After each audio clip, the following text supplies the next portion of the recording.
Why are Nag Hammadi texts called Apocrypha? Imagine discovering a hidden library buried deep in the sands of Egypt, filled with ancient writings that challenge what you thought you knew about early Christianity and spiritual wisdom. That's exactly what happened in 1945 when the Nag Hammadi library was uncovered. These texts are often called Apocrypha, but why is that? Let's find out. The word Apocrypha originally meant writings that were considered secret or hidden, especially in biblical contexts. These were texts not included in the official Bible, often because they contained ideas that didn't match the accepted teachings of the church.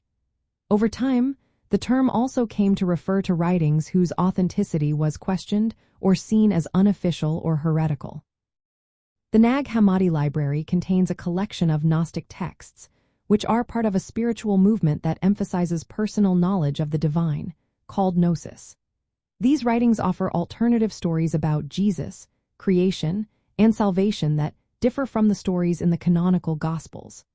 Because the early church leaders decided which texts would be part of the official Bible, many Gnostic writings, including those from Nag Hammadi, were left out.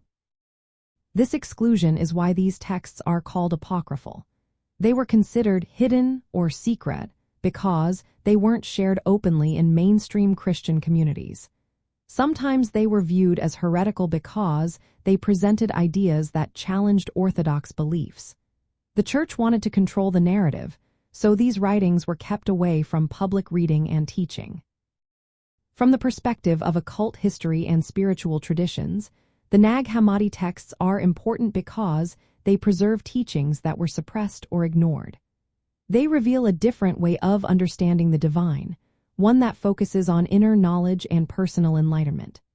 These texts show complex cosmologies and symbolic stories that aren't found in the official scriptures. The fact that these writings were hidden and only rediscovered in modern times adds to their mystery. They open a window into early Christian and Gnostic thought, which often emphasized spiritual awakening over institutional authority. Their apocryphal status means they were kept out of the mainstream, but that also makes them fascinating for anyone interested in esoteric traditions and alternative spiritual paths.